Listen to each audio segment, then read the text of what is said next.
Dear students, good evening. मैं पीयूष कुमार त्रिपाठी स्वागत करता हूं आप सभी का अपने YouTube channel SCS EDU point पर। तो जैसा कि आप सभी लोगों को ज्ञात होगा, हम लोग इस समय बोर्ड एग्ज़ाम कैप्सूल श्रृंखला के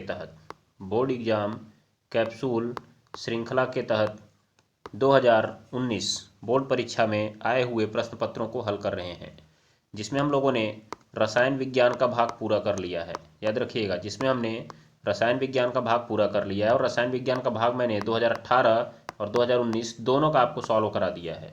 तो जिन लोगों ने वो क्लासेस नहीं देखी हैं वो जाएं चैनल की प्लेलिस्ट पर, वहाँ पर क्लास 10 बोर्ड एग्जाम कैप्सूल नाम से प्लेलिस्ट पड़ी हुई है, उसमें आप सारी क्लासेज को देख सकते हैं। तो चलिए, अब हम लोग इसमें प्रारंभ कर चुके हैं भौतिक विज्ञान सेगमेंट को, जिसमें 2 क्लास में मैं आपको पहले और दूसरे सेट 2019 के कुछ प्रमुख प्रश्न पत्रों को या कुछ प्रमुख प्रश्नों को हल करा चुका हूँ। कुछ उसमें गिने चुने प्रश्न बचे हुए थे, तो मैंने सोचा क्यों ना आज उनको पूरा कर दूं। फिर मैं कल आपके सामने लेंस और दर्पण पर बनने वाली प्रतिबिंबों से संबंधित क्लास लेकर हाजिर हूँ। ठीक है, तो आइए बिना देर किए हुए हम लोग आज की क्लास को शुरू करते हैं और इन सवालों को फटाफट समाप्त करते हैं। तो आइए ज़रा ध्यान दीजिएगा आप लोग। सवाल क्या दिख रहा है आपको आपकी स्क्रीन पर? पहला सवाल आपकी स्क्रीन पर दिख रहा है कि ओम का नियम क्या है। ओम का नियम क्या है, आप बताएंगे ओम का नियम क्या है। तो सबसे पहले आपको ओम का नियम देखना है, फिर उसके बाद इसका वैद्युत परिपथ में सत्यापन भी करना है। ठीक है, तो कैसे करेंगे हम लोग इसे ध्यान देंगे। 4 नंबर में पूछा हुआ है, तो 2 नंबर में नियम रहेगा आपका और 2 नंबर में इसका सत्यापन रहेगा।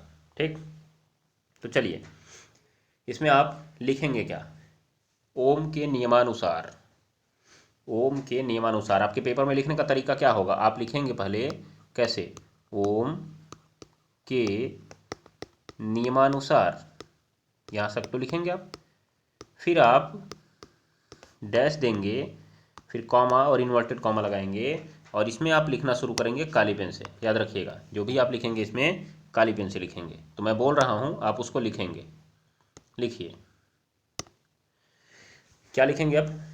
किसी धातु के तार में प्रवाहित होने वाली धारा, अर्थात चालक कह सकते हैं आप, किसी चालक में प्रवाहित होने वाली धारा, कोष्ठक में लिखना आई, प्रवाहित होने वाली धारा आई हो गया। उस चालक तार के सिरों के मध्य उत्पन्न विभवांतर, उस चालक तार के सिरों के मध्य उत्पन्न विभवांतर, उत्पन्न विभवांतर V के अनुक्रमानुपाती होती है, अनुक्रमानुपाती होती है, जबकि जबकि तार का ताप तथा लंबाई, क्षेत्रफल आदि परिवर्तित न हो, या सीधे लिख सकते हैं आप स्थिर हों। तार का ताप तथा लंबाई और क्षेत्रफल आदि स्थिर हों। तो ये बात को आप जरूर ध्यान में रखिएगा। ये कंडीशन आपसे पूछा गया है। ताप नहीं बदलना चाहिए, आपका क्षेत्रफल नहीं बदलना चाहिए, अर्थात मोटाई भी कह सकते हैं आप यहाँ पे। उसके बाद उसकी लंबाई नहीं बदलनी चाहिए, ये स्थिर होना चाहिए। याद रखिएगा, ये क्या होना चाहिए? स्थिर होना चाहिए। तो जो हमारा आर है, तो उसके बाद आप नीचे इस बात को लिखेंगे, धारा आई अनुक्रमानुपाती विभवांतर भी। आपने देखा यहाँ से कैसा रिलेशन है, दोनों में सीधा संबंध है ना, कि अगर V बढ़ेगा तो I भी बढ़ेगा, अर्थात कहें आप I बढ़ेगा तो V भी बढ़ जाएगा। ठीक है, कब? जबकि ताप, क्षेत्रफल, लंबाई स्थिर हो। ठीक है, याद रखिएगा। तो इन्होंने यहाँ से एक रिलेशन निकाला, I बराबर, ठीक है, जैसे अनुक्रमानुपाती हटा के इन्होंने बराबर लगाया, एक लगाया स्थिरांक। क्या लगाया? स्थिरांक। एक मिनट रुकिए, थोड़ा सा इसको उल्टा करते हैं हम लोग, क्योंकि यहाँ से रिलेशन थोड़ा सा हो सकता है गलत मिल जाए हमको। हम ऐसे लिखेंगे, इसको इस तरह से लिखिएगा, विभवांतर V अनुक्रमानुपाती धारा I, आप इस बात को लिखेंगे। वो भी रिलेशन ठीक था, परंतु वहाँ पे तब R हमारा प्रतिरोध नहीं रह जाता, उसका उल्टा करते तब हमें प्रतिरोध मिलता है। ठीक है, ये बात को ध्यान में रखिए। तो जैसे इन्होंने कहा कि हम अनुक्रमानुपाती हटा के यहाँ बराबर लगाने जा रहे हैं, तो मैंने कहा एक स्थिरांक लगाओ ना, तो इन्होंने कहा ठीक है मैं एक स्थिरांक लगा रहा हूँ जिसे आप आर कहेंगे, और बचा क्या, आई।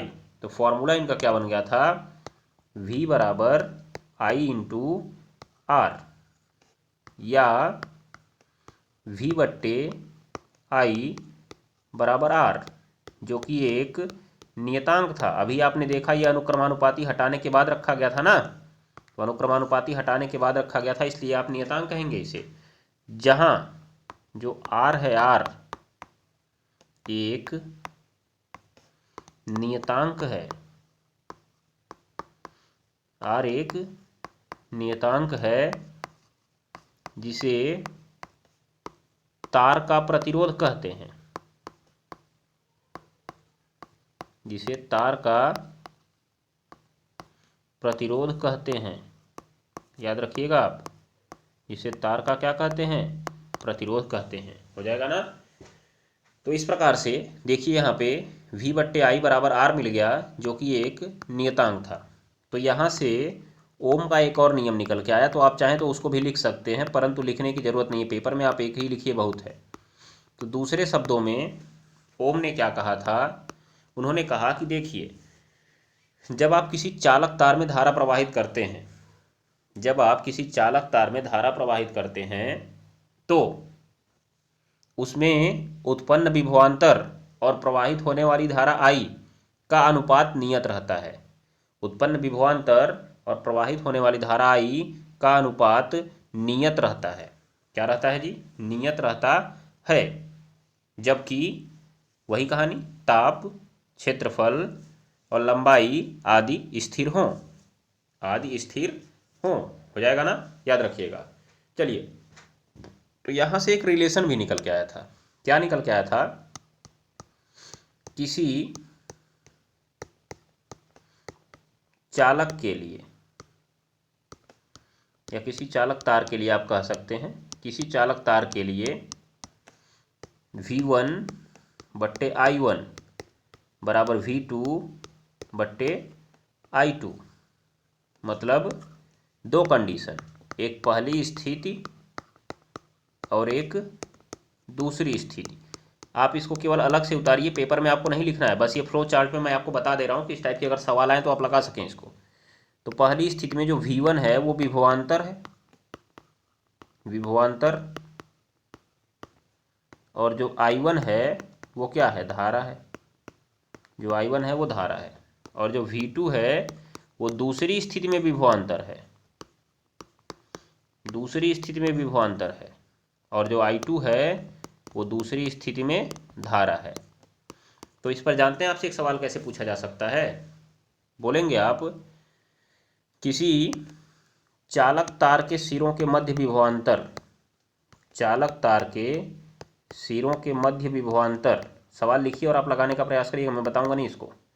मध्य विभवांतर हो गया 220 वोल्ट होने पर, 220 वोल्ट होने पर 20 एम्पियर की धारा बहती है, 20 एम्पियर की धारा बहती है।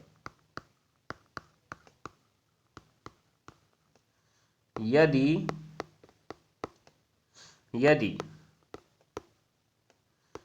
विभवांतर 110 वोल्ट हो तो धारा का मान क्या होगा,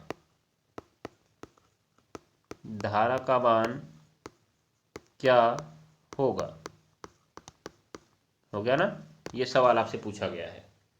तो सिरों के मध्य विभवांतर है आपका 220 वोल्ट, उसके बाद जो आपकी धारा बही थी 20 एम्पियर की, फिर यहाँ से बोला यदि 110 वोल्ट का विभवांतर है तो धारा का मान क्या होगा। आप आंसर बताइएगा इस सवाल को लगाकर जरूर कमेंट बॉक्स में, ध्यान दीजिएगा। तो जरा आप देखेंगे कि ये पहली कंडीशन है, कहाँ से कहाँ तक, यहाँ से लेके यहाँ तक, ये पहली कंडीशन है। उसके बाद इससे नीचे यहाँ से लेके यहाँ तक ये दूसरी कंडीशन है। इसी को आपको सॉल्व करना है और फार्मूला आपका यही पीछे वाला लगेगा, फार्मूला आपका यही पीछे वाला लगेगा, ये बात को आप ध्यान में रखिएगा। ठीक है, चलिए तो अब आ जाइए, हम चलते हैं इस सवाल के दूसरे हिस्से पर। ये तो आपने ओम का नियम देख लिया, आशा करता हूँ आपको समझ में आ भी गया होगा, और जहाँ नहीं समझ में आया होगा आप कमेंट बॉक्स में कमेंट कर सकते हैं, मैं आपको पुनः उसे समझाने का प्रयास करूँगा। ठीक है, चलिए तो ज़रा देखिए, वैद्युत परिपथ में इसका सत्यापन कैसे करेंगे आप। वैद्युत परिपथ में तो सीधी सी बात है, अगर परिपथ में आपको इसका सत्यापन करना है तो एक परिपथ बनाना पड़ेगा, एक परिपथ बनाना पड़ेगा। तो आइए जरा लिखेंगे आप लोग हेडिंग, क्या लिखेंगे हेडिंग, परिपथ में ओम के नियम का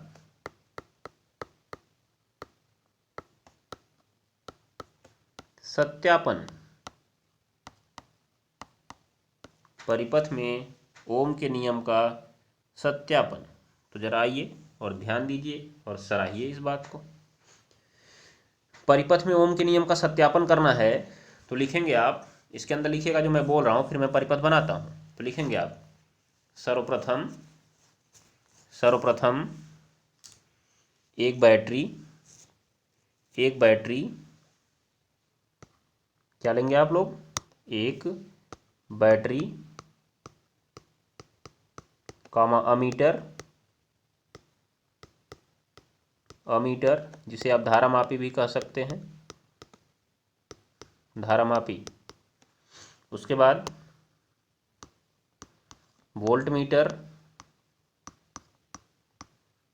वोल्टमीटर जिसे आप कहते हैं विभवमापी, क्या कहते हैं, विभवमापी। उसके बाद एक धारा नियंत्रक लेंगे हम, क्योंकि इससे धारा हमको पता चलेगी कितनी धारा जा रही है, नियंत्रित करके भेजेंगे तभी तो हमको ग्राफ मिल पाएगा। धारा नियंत्रक, और एक प्रतिरोध लेते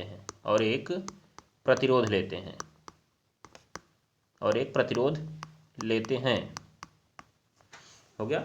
उसके बाद लिखेंगे आप और निम्न चित्र के अनुसार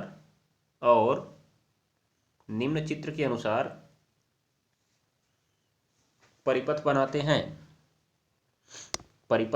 हैं।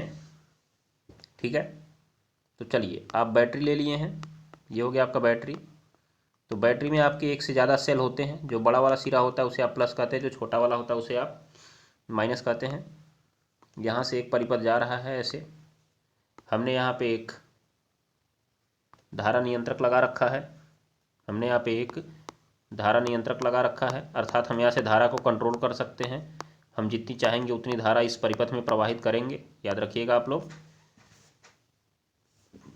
उसके बाद मैंने परिपथ को यहाँ से आगे बढ़ाया, और आप चाहिए तो यहाँ पर एक कुंजी लगा सकते हैं, परंतु ज़रूरी नहीं है कुंजी, ये जो है आपका एक कुंजी है, नहीं भी लगाएंगे तो भी कोई बात नहीं है। ठीक है, उसके बाद देखिए तार आपका ऐसे जा रहा है, तार आपका यहाँ से ऐसे जा रहा है, आपको यहीं पे अमीटर लगा देना है, फिर आगे तार बढ़ाना है। ये कौन सा क्रम होगा बताइए, इसको श्रेणी क्रम बोलेंगे। कौन सा क्रम बोलेंगे, श्रेणी क्रम। तो आप यहीं पे लिख लीजिए, कॉपी के सबसे ऊपर ही आपने नोट में कहीं भी इंडिकेट पॉइंट करके लिख लीजिएगा। क्या लिखेंगे आप कि चूंकि श्रेणी क्रम में धारा समान रहती है, इसलिए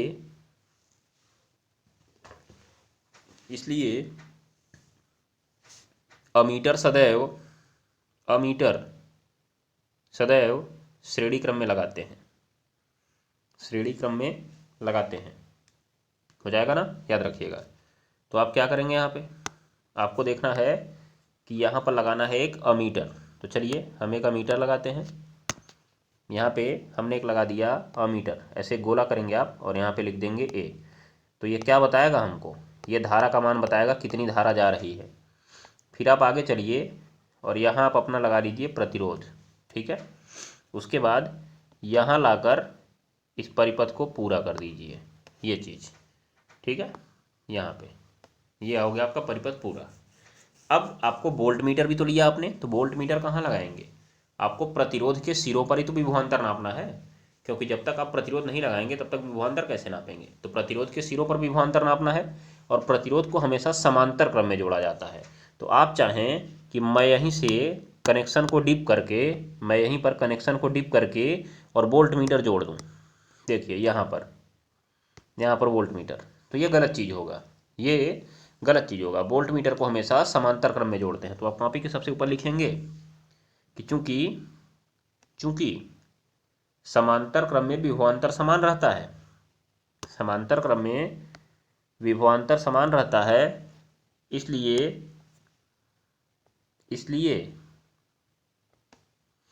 हो गया। विभवमापी को सदैव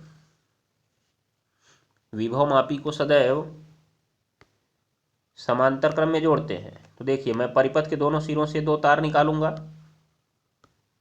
और फिर वहां से मैं ले आऊंगा नीचे और यहाँ पर मैं विभवमापी को जोड़ दूंगा। ये हो गया आपका पूरा परिपथ। इसे आप कहेंगे वोल्ट मीटर। क्या कहेंगे? Volt meter. चलिए, तो आप इतना लिख लेंगे। आप चित्र को बनाएंगे, वीडियो को पॉज करेंगे और चित्र को बनाएंगे, फिर उसके बाद हम लोग आगे बढ़ेंगे। तो अब आप क्या लिखेंगे, इसमें क्या लिखेंगे? मैंने आपको बोल दिया ना कैसे कैसे लिखना है, कि सर्वप्रथम बैटरी से एक तार ले जाते हैं और वहाँ पर कुंजी लगा देते हैं, फिर अमीटर अर्थात धारा मापी को श्रेणी क्रम में जोड़ देते हैं, फिर प्रतिरोध जोड़ते हैं तथा उसके सिरों पर अर्थात समांतर क्रम में वोल्ट मीटर को जोड़ देते हैं, समांतर क्रम में वोल्ट मीटर को जोड़ देते हैं और धारा नियंत्रक से धारा प्रवाहित करना शुरू करते हैं। धारा नियंत्रक से धारा प्रवाहित करना शुरू करते हैं और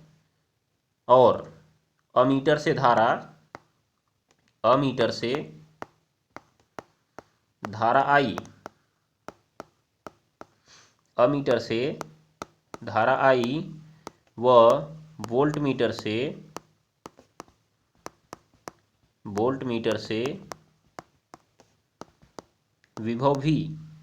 विभव V ज्ञात करते जाते हैं। हो गया। आगे क्या लिखेंगे आप? अब धारा नियंत्रक से धारा क्रम से बढ़ाते हैं और वोल्ट मीटर का पाठ्यांक देखते जाते हैं। धारा नियंत्रक से धारा क्रम से बढ़ाते हैं और वोल्ट मीटर का पाठ्यांक देखते जाते हैं, जो कि क्रम से बढ़ता रहता है, हो गया। उसको नीचे लिखिएगा आप। फिर हो गया धारा आई और विभवांतर V, धारा आई और विभवांतर V के बीच ग्राफ खींचने पर एक सीधी रेखा प्राप्त होती है। सीधी रेखा प्राप्त होती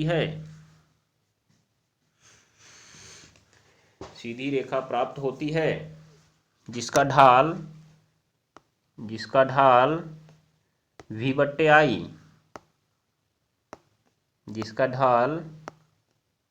V/I, सदैव नियत रहता है। V/I सदैव नियत रहता है, जिससे सिद्ध होता है कि परिपथ में सदैव विभवांतर और धारा का अनुपात नियत रहता है। इस प्रकार से ओम का नियम सत्यापित होता है। तो समझ गए आप? तो देखिए कितना बढ़िया तरीके से आपको ये चीज़ें क्लियर हो गई, कॉन्सेप्ट आपका क्लियर हो गया। ठीक है, तो आप इसी तरह से सवालों को हल किया करिए, आराम से समझेंगे आप। ठीक, तो आशा करता हूँ कि आपको ये 4 नंबर का सवाल अच्छे से समझ में आ गया होगा और इसमें हम लोगों ने लगभग 20 मिनट का टाइम ले लिया है, लेकिन आपने अच्छे से समझ लिया, ये सबसे बड़ी बात है। आप इस परिपथ को जरूर ध्यान में रखेंगे, परिपथ आपके लिए इम्पॉर्टेंट है। क्या क्या इसमें उपकरण चाहिए मैंने ये भी लिख दिया यहाँ पे, ये भी आपको ज़रूरी है। चलिए अब हम आ जाते हैं दूसरे सवाल पर। आज का दूसरा सवाल ये भी एक इम्पॉर्टेंट सवाल ही हमारे लिए, इसमें भी हम लोग कुछ बातें करेंगे। देखिए यहाँ पे आप क्या कहेंगे इस सवाल के बारे में? आइए ज़रा देखिए, सवाल आपका लिखा हुआ है 4 नंबर में पूछा है। इतना छोटू सा सवाल, ऊपर का सवाल इतना बड़ा सवाल है, उसको गधा पूछा है कितने नंबर में? 4 नंबर में। ये छोटू सा सवाल है, इसको भी 4 नंबर में पूछ लिया है। चलिए तो ज़रा आप देखेंगे कि यहाँ पर लिखा हुआ है कि आप जो हैं एक वैज्ञानिक हैं, वो तो हैं ही आप, भावी वैज्ञानिक। लेंस की क्षमता से आप क्या समझते हैं? लेंस की क्षमता से आप क्या समझते हैं? सबसे पहली बात, लेंस की क्षमता, power of lens, power of lens, ठीक है। तो पावर ऑफ लेंस, तो सबसे पहले हम इसकी बात करते हैं, पावर ऑफ लेंस क्या है। तो आप बोलेंगे किसी लेंस के द्वारा, किसी लेंस के द्वारा, किसी लेंस के द्वारा प्रकाश की किरणों को, किसको? प्रकाश की किरणों को अभिसरित या अपसरित करने की क्षमता, अभिसरित मतलब सिकोड़ना,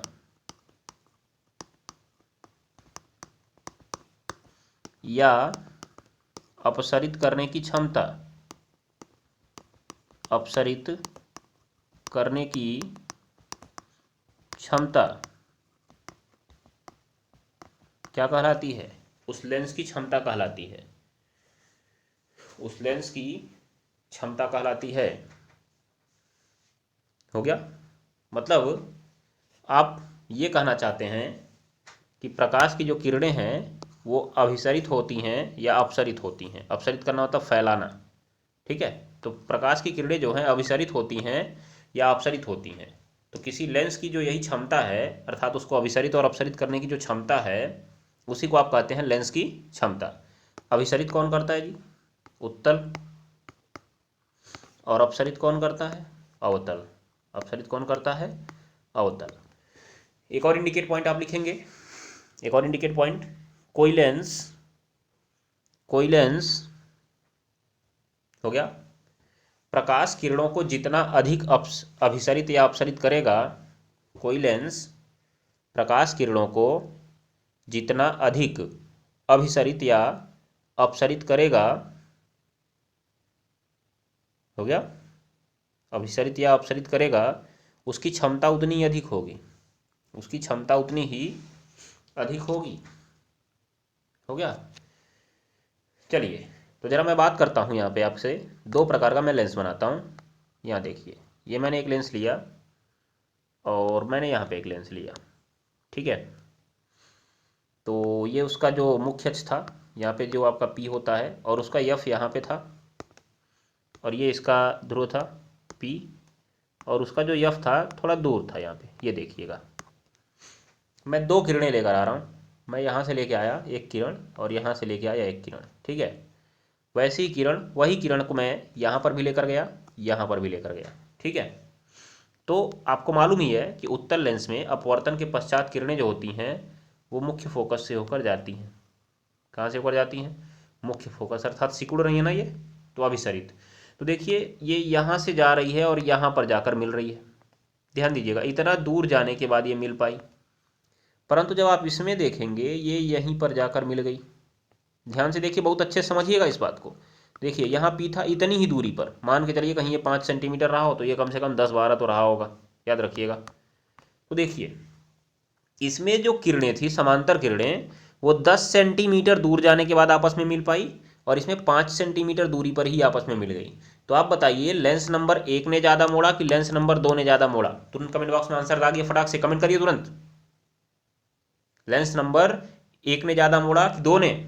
1 ने ज़्यादा मोड़ा जी। देख रहे हैं आप, यहाँ से ज़रा इस एंगल को नापिए, मैं इससे आपको एंगल दिखा रहा हूँ, यहाँ से इस एंगल को नापिए। ये अगर 30 है तो ये ज़्यादा है, ये आपका लगभग 60 फुट के आसपास है, याद रखिएगा। मतलब क्या पता चला? इसने ज़्यादा मोड़ दिया किरणों को, तो जिसने ज़्यादा मोड़ा उसकी क्षमता अधिक होगी, उसकी क्षमता क्या होगी? अधिक होगी। आप इस बात को गांठ बांध लीजिए, आप इस बात को गांठ बांध लीजिए, अपने दिमाग में भर लीजिए, याद रखिएगा।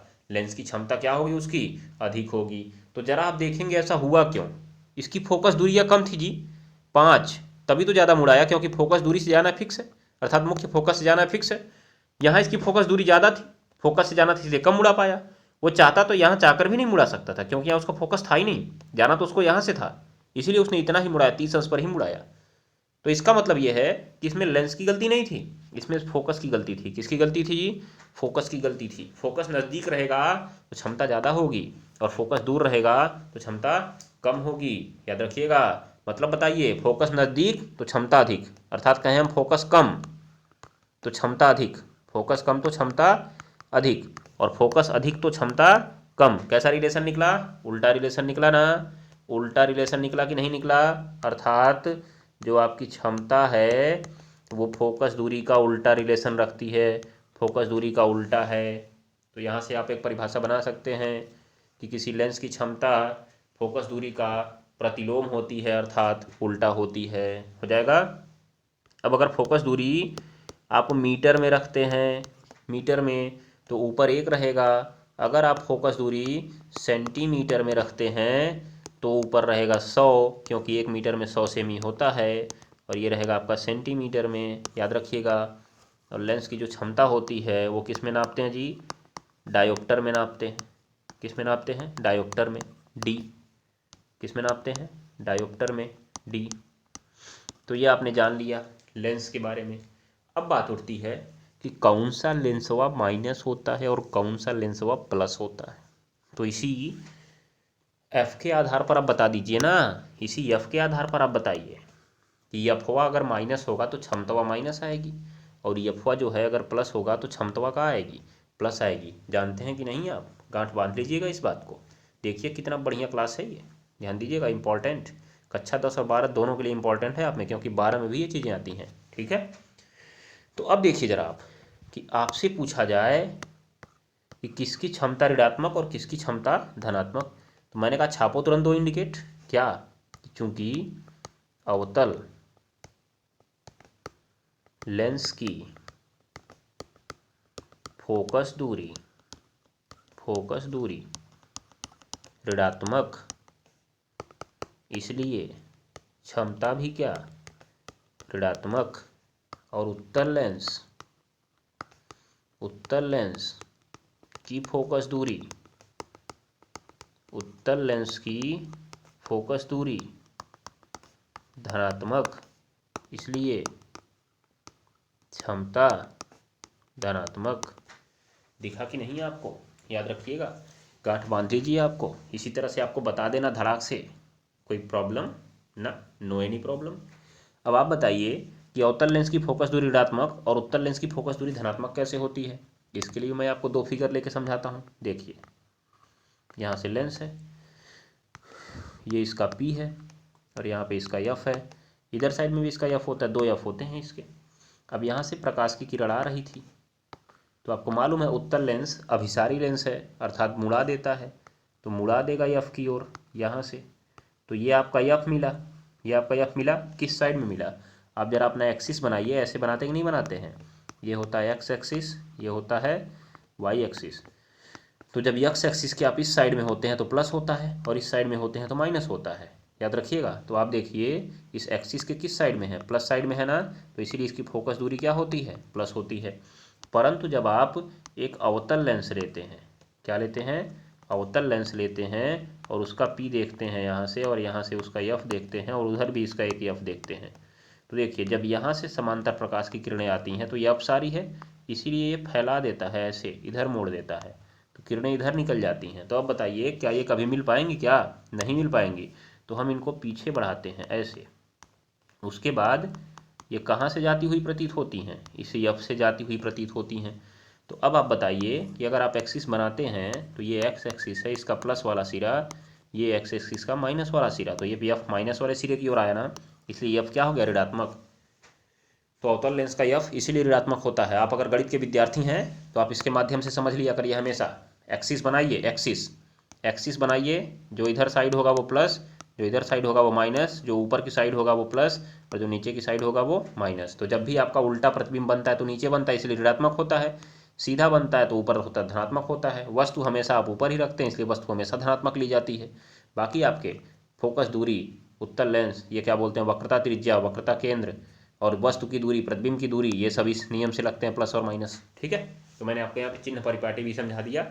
अब किसका चिन्ह क्या लेंगे, तो अब से आप रोइएगा मत, बस एक चतुर्थांश बनाइए और फटाफट बता दीजिए कौन कैसा होगा। ऊपर वाले प्लस होते हैं, नीचे वाले माइनस, और उसके बाद आपके दाहिने साइड वाले प्लस और बाएं साइड वाले माइनस। ये बाएं साइड वाले जो होते हैं वो हमेशा माइनस होते हैं। ठीक है, याद रखिएगा। ये आप एक्सिस जानते ही हैं अगर गणित पढ़ते हैं तो। ठीक है, चलिए तो आइए, ये तो मैंने आपको अभी बताया कि जो लेंस की क्षमता है वो क्या है। अब यहाँ पे आपसे सवाल पूछा है एक, बहुत चोर आदमी है, सवाल बहुत पूछता है आपसे। आप भी सोचते होंगे कितना सवाल पूछेगा ये हमसे, हैं। फिजिक्स है, फिजिक्स सवाल पर ही टिका हुआ है, याद रख लीजिएगा आप लोग।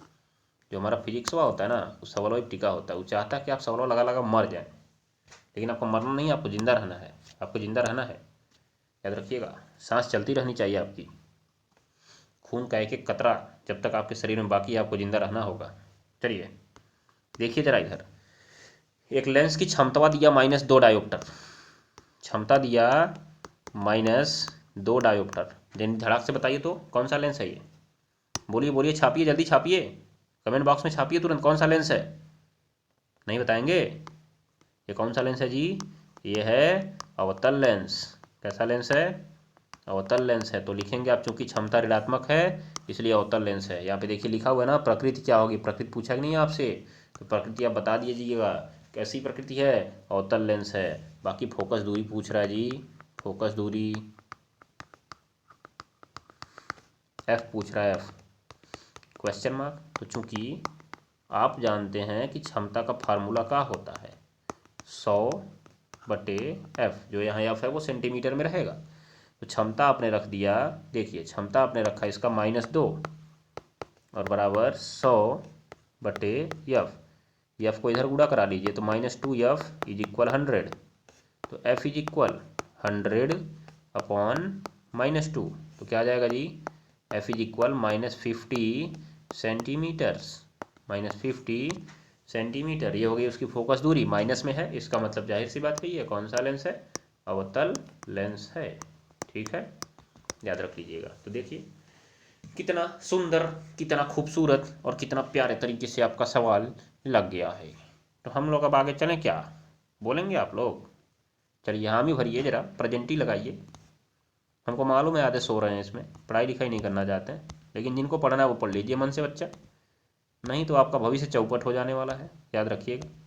आने वाली ज़िंदगी में कोई गोबर भी अपने घर का आपको उठाने नहीं देगा, ये बात को ध्यान में रख लीजिएगा। चलिए तो अब आप लिखेंगे अगला सवाल अपनी स्क्रीन पर, देखिए दंदनाता हुआ सवाल, और आपसे टोटल 7 नंबर में पूछा गया हुआ सवाल। टोटल, टोटल वो सिगरेट वाला टोटल मत समझिएगा, ना ही तो पता चला कि टोटल समझ के जाइए दुकान से टोटल लेते हैं ये 7 वो हैं, नहीं टोटल नहीं लेना है। ठीक, चलिए देखिए आप यहाँ पे क्या लिखा हुआ है। आप अपने घर में एक पंखा लगाना चाहते हैं, 3 बल्ब लगाना चाहते हैं और एक वाटर पंप लगाना चाहते हैं, और उसके साथ आप मीटर लगाना चाहते हैं। क्या लगाना चाहते हैं जी, मीटर। ठीक है, तो आप मीटर लगाना चाहते हैं, तो आप कैसे लगाएंगे इसको, आप इसको कैसे लगाएंगे। तो मैंने कहा कि जब हमारी घरेलू परिपथ की वायरिंग होती है तो हमेशा समांतर क्रम में होती है। किस क्रम में, समांतर क्रम में होती है। कारण भी मैं बताऊं क्या आपको, तो लिखेंगे आप, चूंकि हमारे उपकरण एक निश्चित वोल्टता पर काम करने के लिए बने हुए हैं, अर्थात विभव पर काम करने के लिए बने हुए हैं, इसलिए उन्हें समांतर क्रम में जोड़ा जाता है, क्योंकि समांतर क्रम में विभव समान रहता है, समांतर क्रम में विभव समान रहता है। हो जाएगा ना, ये बात को आप ध्यान में रखेंगे।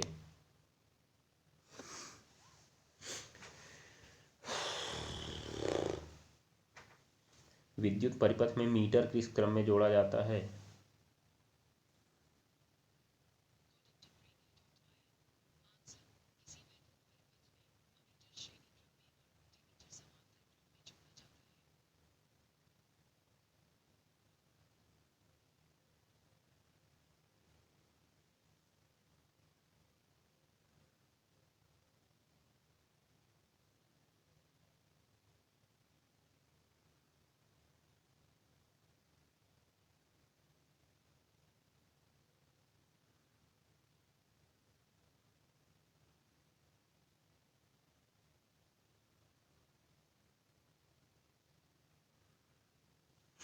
इलेक्ट्रिसिटी मीटर कहाँ जोड़ते हैं?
तो चलिए ध्यान दीजिए आप लोग, क्या किया जाएगा इसमें।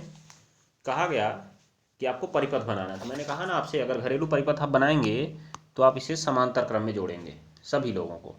तो कैसे आप जोड़ेंगे मैं आपको ये दिखा देता हूँ। चलिए, तो आपको एक परिपथ बनाना है, मीटर के साथ बनाना है। किसके साथ बनाना है जी? मीटर के साथ। जैसे आपके यहाँ जो मीटर लगता है आप उसको देखेंगे।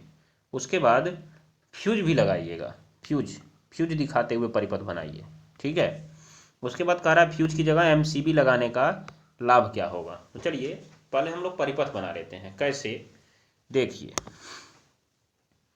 यहाँ पे देखिए, मैंने सबसे पहले मेंस लाइन ले ली। कौन सी लाइन? Mains line. तो ये मेंस लाइन प्रत्यावर्ती धारा होती है, इसलिए इसको हम ऐसे प्रदर्शित करते हैं यस आकार में, क्योंकि ये हमेशा ऐसे चलती है, ऐसे ऐसे चलती है प्रत्यावर्ती धारा, ठीक है। Alternating current. और दिष्ट धारा सीधी चलती है जो बैटरी से मिलती है, याद रखिएगा। चलिए ज़रा तो आगे बढ़िए। आपको जब मेन लाइन का जब भी पोषण करना हो, प्रदर्शन करना हो, तो आप इसी तरह से करेंगे। ये 220 से 240 वोल्ट का मेंस है। 220 वोल्ट आप लिख दीजिए, कोई गलती नहीं है। 220 वोल्ट का मेंस है, ठीक है। अब यहाँ से जो आपका उपकरण चल रहा है वो शुरू होगा। तो सबसे पहले आप एक काम करेंगे कि यहाँ पर ये दोनों तारों को ले जाकर आप जोड़ दीजिए अपने मीटर में। किस में जोड़ दीजिए? अपने तारों को ले जाकर मीटर में पहले जोड़िए। ये तो आपका मेन लाइन आ रही है, तो आप इनको ले जाकर मीटर में जोड़िए। किस में जोड़ेंगे आप? मीटर में। तो मैं यहाँ पे 1 मीटर लगाता हूँ। ये लग गया इसका मीटर। देखिए मैंने ये कोई अमीटर नहीं लगाया है, ये मैंने ऊर्जा मीटर लगाया है। क्या लगाया है? ऊर्जा मीटर, जो ऊर्जा की माप करेगा। तो ऊर्जा मीटर हमारे घर की सप्लाई में लगने से पहले ही जोड़ दिया जाता है। अब इसके आगे से सप्लाई निकलेगी। ये तार, दोनों तार वही तार हैं, मीटर के अंदर से होते हुए गए हैं। अब मीटर हमारा पाठ्यांक बताएगा, ठीक है। तो अब हमने क्या किया, यहाँ से ध्यान दीजिएगा आप लोग, यहाँ से मैंने इस परिपथ को थोड़ा सा चौड़ा कर दिया, ऐसे, ठीक है। फिर मैंने सबसे पहले क्या लगाया, क्या लगाना है आपको? देखिए, आपको एक पंखा लगाना है। तो आप पहले एक पंखा लगाइए। किस क्रम में जोड़ेंगे आप इसको? समांतर क्रम में, अर्थात इसी पूंछ से सब लोग लाइन से निकलेंगे। तो मैं आपको एक अन्य तरीके से दिखा देता हूँ, देखिएगा ज़रा आप। चलिए कोई बात नहीं, ऐसे ही दिख लीजिए। तो यहाँ से देखिए एक तार जाएगा यहाँ से, और इस तार से पंखे को ले जाके आप जोड़ दीजिए यहाँ से। ये आपका हो गया फ़ैन। क्या हो गया? फ़ैन। आप इसमें यफ लिख दीजिए, फ़ैन जुड़ गया आपका। अब चाहिए तो आप यहाँ पे स्विच भी लगा सकते हैं, जो कि आप इस तरीके से दिखाएंगे, ऐसे तिरछा। स्विच कैसे दिखाते हैं? ऐसे और ऐसे, ऐसे दिखाया जाता है। आप इसको घुमा के जोड़ सकते हैं उसमें। तो मैंने ऐसा दिखा दिया यहाँ पे, ठीक है। तो आप उसको बोल सकते हैं कि ये जो है आपका, ये यहाँ से यहाँ तक ये आपका स्विच है, क्या है, स्विच। ये यहाँ से यहाँ तक आपका स्विच है। आप इसको थोड़ा सा अच्छे से बना लीजिएगा, कलम से बनाएंगे आप तो दिखेगा आपको। ठीक, मैं इस पर गोला कर देता हूँ जिससे दिखे कि हाँ ये आपका स्विच हो गया। ठीक है, उसके बाद आप इसी क्रम में यहाँ पे आप जोड़ देंगे बल्ब को। तो बल्ब का भी लेके आइएगा, उसका भी आप यहाँ पे एक स्विच लगा सकते हैं। स्विच नहीं लगाइए तो भी कोई गलती नहीं है वैसे, लेकिन आप परिपथ बना रहे हैं तो आपको स्विच लगाना ज़रूरी है। आप लगा दीजिए बल्ब, यहाँ पे ये बल्ब हो गया आपका। उसके बाद देखिए दूसरा बल्ब आप लगा लीजिए, दूसरा बल्ब आप लगा लीजिए। ध्यान दीजिएगा सबको समांतर क्रम में ही आपको जोड़ना है, इसीलिए देखिए जो यहाँ से 2 वायर निकला है ना, यहाँ से उसी से सब लोग जुड़ते जा रहे हैं, याद रखिएगा एक ही वायर से सबके सब जुड़ रहे हैं। ठीक, अब उसके बाद देखिए, देखिए ऐसा मैंने नहीं किया कि मैं तार निकालता गया, इसके बाद इसको जोड़ लिया, फिर उसके बाद उसको जोड़ लिया, फिर उसके बाद इसको, नहीं, एक ही वायर से सब लोग जुड़ते जा रहे हैं, याद रखिएगा। यहाँ से ध्यान दे रहे हैं नहीं आप लोग? ठीक है, चलिए फिर देखिए आप लोग आगे क्या करेंगे। मैं इसको ज़रा हटाता हूँ, ये जो नीचे मैंने बना दिया है ये इसको हटाइए। फिर देखिए आप तीसरा बल्ब जोड़िए, तीसरा बल्ब यहाँ से आप फिर आइए, यहाँ पे आप जोड़िए, ये एक स्विच बनाइए, नीचे आपका जाएगा, ये आपका एक बल्ब हो गया और यहाँ पे आपका हो गया। ठीक है, चलिए ये हो गया आपका समांतर क्रम। अभी आगे ये परिपथ और जाएगा, आप जितना चाहें उतना वायर को जोड़ सकते हैं, कोई गलती इसमें है नहीं, आप इस तरह से इसको जोड़ सकते हैं। और यहाँ पे आपके ये सारे स्विच हो गए, आप इन पे गोला कर सकते हैं, ये सब के सब स्विच हैं, आप अपनी कॉपी में लिख सकते हैं। मैं यहाँ एक पर लिख देता हूँ स्विच, और बाकी बल्ब और फैन को मैंने दर्शा दिया है। तो ये आपका उचित परिपथ आरेख हो गया। उसके बाद आप इसका फ्यूज कहाँ पर लगाएंगे, आप इसका फ्यूज तार कहाँ पर लगाएंगे। तो मैंने कहा कि देखिए फ्यूज जो है हमेशा किसी एक वायर में जोड़ दिया जाएगा। तो क्या आप यहाँ पे जोड़ेंगे, क्या नहीं, यहाँ जोड़ेंगे तो यहाँ से सप्लाई कटेगी, लेकिन पंखे में जाती रहेगी, पंखा खराब होने की संभावना रहेगी, इसीलिए हम इसको जोड़ेंगे परिपथ शुरू होने से पहले ही। तो मैं यहीं पर इसको जोड़ देता हूँ, मीटर ख़त्म होने के बाद, मीटर ख़त्म होने के बाद मैं इसको जोड़ देता हूँ। तो देखिए ज़रा क्या करूँगा मैं इस लाइन को थोड़ा हटाता हूँ, रेड कलर की कलम लेता हूँ मैं, देखिए। चलिए देखिए आप आइए यहाँ पे, तो ये चीज़ और ये चीज़ हम लोग इसको थोड़ा सा यहाँ से कट किए हुए हैं, और यहाँ पे अब हम अपना फ्यूज जोड़ेंगे। क्या जोड़ेंगे, फ्यूज। और फ्यूज में हम लोग एक पतला तार लगा देंगे, क्या लगा देंगे, पतला तार। तो ये हो गया आपका फ्यूज। ये क्या काम करेगा, जैसे ही परिपथ में धारा का मान बढ़ना शुरू होगा, ये पतले तार के कारण इसका प्रतिरोध कम होगा और ये पिघल जाएगा। क्या हो जाएगा, पिघल जाएगा, जिससे परिपथ कट जाएगा, जिससे परिपथ कट जाएगा और हमारे उपकरण सेफ बचे रह जाएंगे। तो ये हो गया आपका विद्युत घरेलू परिपथ में पंखा और 3 बल्ब लगाने का जुगाड़। और बीच में हमने जोड़ दिया फ्यूज। और सबसे पहले आपको लगा देना है मीटर, सबसे पहले आपको क्या लगा देना है, मीटर लगा देना है, हो जाएगा। चलिए फिर उसके बाद आप देखिए, आपसे कहा गया कि आप जो बात कर रहे हैं यहाँ पे, इसको आपको देखना क्या है कि यहाँ से आपने इसको कर लिया है, ये आपने फ्यूज लगा दिया है। तो आपसे अगला सवाल पूछा गया कि अगर भैया मैं यहीं इस फ्यूजवा की जगह MCB लगा देता, फ्यूज की जगह मैं MCB लगा देता, तो मैं कहता और बढ़िया होता। तो आप लिखेंगे फ्यूज की जगह MCB लगाने के लाभ, आप लिखेंगे नीचे फ्यूज की जगह MCB लगाने के लाभ, हो गया। तो हेडिंग में आप लिखेंगे, हेडिंग में हो जाएगा। चलिए तो फ्यूज की जगह MCB लगाने के लाभ क्या क्या हैं, तो लिखेंगे आप लोग। इतना तो पहले परिपथ आप बना लीजिएगा अपनी कॉपी में, ऐसे ही बनेगा। अब आज चाहे जो भी आपको जोड़ना हो, देखिए आपको यहाँ पंखा जोड़ना है, पंखा जोड़ लिया आपने, बल्ब जोड़ना है, बल्ब जोड़ लीजिए। अगर आपको कहा गया इसी में फ्रिज जोड़ दीजिए, तो इसके आगे आप फ्रिज बना लीजिएगा, इसके आगे आप क्या बना लेंगे, फ्रिज बना लेंगे। इसमें मैंने कहा आप एक मोटर जोड़ दीजिए, मोटर मैंने नहीं जोड़ा, क्या मोटर था क्या इसमें, मोटर था ना, मोटर संभवतः मैंने मोटर नहीं जोड़ा। चलिए मोटर भी जोड़ देते हैं। आइए ज़रा यहाँ पे देखिए, काम करिए इसको, ये जुगाड़ बनाइए, यहाँ पे मोटर का रास्ता निकालिए मोटर का। चलिए मैं बल्ब का जो लाइन है वो थोड़ी सी छोटी करता हूँ, इस बल्ब की लाइन को मैं थोड़ा सा पास कर देता हूँ, जिससे मोटर लगाने का रास्ता हमको मिल जाए। मोटर मैंने नहीं देखा, मोटर बिना पानी कैसे रहेंगे जी आप लोग, बताइए। बिना पानी के कैसे रहेंगे, बिना पानी के, पानी तो चाहिए पानी। देखिए यहाँ पे आइए, फिर यहाँ पे लगाइए आप ये लाइन, फिर यहाँ पे आपका क्या तीसरा बल्ब आ गया, और फिर यहाँ पे आपने इसको जोड़ दिया। अब आइए आप मोटर लगाने के लिए, तो मोटर भी आपका समांतर क्रम में ही लगेगा। तो आप यहाँ से आइए, यहाँ पर इसका भी स्विच लगाइए, हर जगह आप स्विच लगाएंगे ज़रूर। और फिर यहाँ पे आप आइए और ये इसको एम बना दीजिए, एम से मोटर हो गया। और उसके बाद फिर यहाँ पे आप जोड़ दीजिए। अब आगे आपका परिपथ ऐसे बढ़ता चला जाएगा, जितना जोड़ना आप जोड़ते चले जाइए, लेकिन सबको समांतर क्रम में जोड़ेंगे, जिससे विभवांतर समान मिलेगा और आपके सारे उपकरण चलते चले जाएंगे, सारे उपकरण आपके चलते चले जाएंगे। हो जाएगा ना, याद रखिएगा। तो ये आपका हो गया इधर साइड में, ये इसका स्विच हो गया और ये हो गया आपका इसका स्विच। जब आप जोड़ेंगे तभी धारा प्रवाहित होगी, परिपथ पूरा होगा और करंट चलेगा। ठीक है, ये आप ध्यान में रखेंगे। चलिए, तो ये हो गए हमारे उपकरण और इस तरह से हमने इनको जोड़ दिया है, तो ये आप बना लेंगे। और ये हमारा ऊर्जा मीटर था जो यूनिट का मापन करता है, किलोवाट घंटा kWh में। इसी से हमको पैसा देना पड़ता है, ध्यान दीजिएगा। चलिए अब आगे देखिए आप MCB। तो हमने कहा फ्यूज की जगह MCB लगाने के लाभ, फ्यूज की जगह MCB लगाने के लाभ। तो लिखेंगे आप लोग MCB कोष्ठक में लिख लीजिएगा। MCB के कोष्ठक में मिनिएचर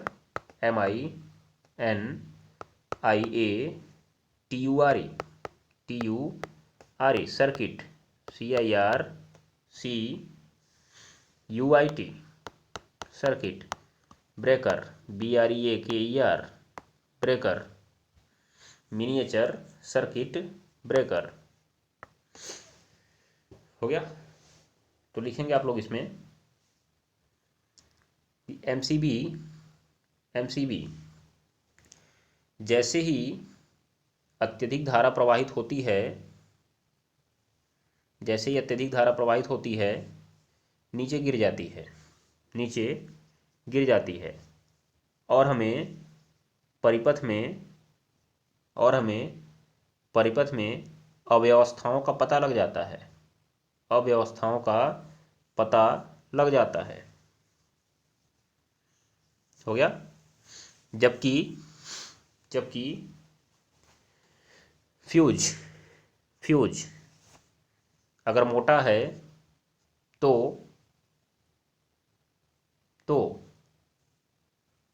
वह आसानी से नहीं पिघलता है और उपकरण के जलने की संभावना बनी रहती है, जलने की संभावना बनी रहती है। हो गया, दूसरा लिखिएगा आप कि यदि फ्यूज खराब हो जाता है तो उसे पुनः उपयोग करना संभव नहीं है, जबकि MCB गिरने के बाद पुनः सप्लाई सही करके उसे ऊपर उठाकर यूज कर सकते हैं,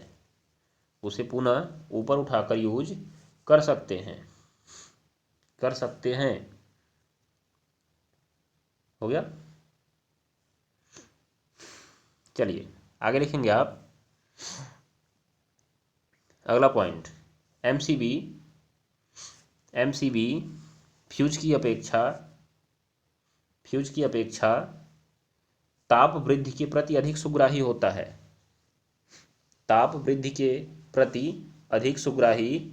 होता है, हो गया, इसलिए परिपथ में MCB लगाने से उपकरणों के जलने की संभावना कम हो जाती है, क्या हो जाती है, कम हो जाती है। हो जाएगा, तो ये मैंने करवा दिया आपका 7 नंबर का सवाल। ठीक है, तो आपने देख लिया क्या क्या हमने लगाया। एक पंखा लगाया था हमने, और एक बल्ब लगाया हमने, एक वाटर पंप लगाया, और साथ में हमने क्या लगा दिया, मीटर लगा दिया। फ्यूज भी हमने लगा दिया, और मैंने आपसे कहा आप जो चाहिए, आपके यहाँ जैसे पैसा वैसा हो तो आप AC लगवा लीजिए, फ्रिज लगवा लीजिए, कूलर लगवा लीजिए। मैं तो गरीब आदमी, इसीलिए मैंने बस इतना ही लगवाया था। पानी पीने के लिए नल से पी सकता था, लेकिन नल पे पानी नहीं आ रहा था, इसलिए वाटर पंप लगवाना पड़ा, नहीं तो मैं उसको भी नहीं लगवाने वाला था। ठीक है, आप देख ही रहे होंगे, पहले मैंने लगाया भी नहीं था, याद रखिएगा आप लोग। वो तो बाद में याद आ गया कि हो सकता है आपके यहाँ पे हो, इसलिए मैंने लगा दिया। ठीक, चलिए, तो आज की क्लास बस हमारी यहीं पे समाप्त होती है, क्योंकि बहुत लंबी क्लास होती जा रही है। अब हम लोग मिलेंगे कल की क्लास में कुछ नए सवालों के साथ। ये सोचा था मैंने आज मैं आपको बता दूंगा, लेकिन आज फिर ये होमवर्क में ही रह गया। अगर आपने इसे लगा लिया होगा तो अच्छी बात है, अगर नहीं लगाए होंगे तो एक बार फिर प्रयास करिएगा, मैं कल आपको बताऊंगा। ठीक है, ये आपका जो है सामर्थ्य वाले सवाल से लगेगा, थोड़ा सा दिमाग लगाएंगे तो आप इस सवाल को लगा सकते हैं। बाकी यहाँ पे एक सवाल आपके लिए होमवर्क आज फिर से है, कल मैं इस सवाल को जरूर बताऊंगा। इन 4 सवालों को मैं बताकर कल ख़त्म करूँगा। उसके बाद हम लोग लेंस पर बनने वाले प्रतिबिंबों को समझेंगे। ठीक है, ये सवाल आप लगाइए, बहुत आसान सवाल है, आशा करता हूँ आप लोग इसको लगा लेंगे, जरूर लगा लेंगे। और यहाँ पे इस सवाल को देखिए, इसको लगाने का प्रयास करिए, सराहिए। और एक बात समझ लीजिए, जो लगा लेते हैं ना वो भी इस क्लास को पूरा देखा करिए, क्योंकि मैं आपको इसमें आंसर्स कैसे लिखने हैं उस तरीके को बताता हूँ, याद रखिएगा। अगर आप अपने प्रकार से आंसर लिखने का प्रयास करेंगे ना तो पेपर में एग्जामिनर आपका नंबर काट देगा, याद रखिए। इसीलिए टीचर का सानिध्य बहुत ज़रूरी होता है। ठीक है, तो इन दोनों सवालों को लगाइए और अपनी तैयारी को 2 कदम और आगे बढ़ाइए, क्योंकि 2 सवाल लगाएंगे 2 कदम आगे बढ़ेंगे। इसका मतलब 300 सवाल लगाने पर 300 कदम आगे बढ़ेंगे, एग्जामिनर के सर पे जाके बैठ जाइएगा। ठीक है, चलिए, तो आज के लिए बस इतना ही, मिलते हैं कल की क्लास में। टाटा बाय बाय, पढ़ते रहिए, पढ़ाते रहिए, हंसते रहिए और हंसाते भी रहिए। पेपर नज़दीक आ रहा है, तैयारी भी करते रहिए, सोइए मत, सोइए मत, याद रखिए।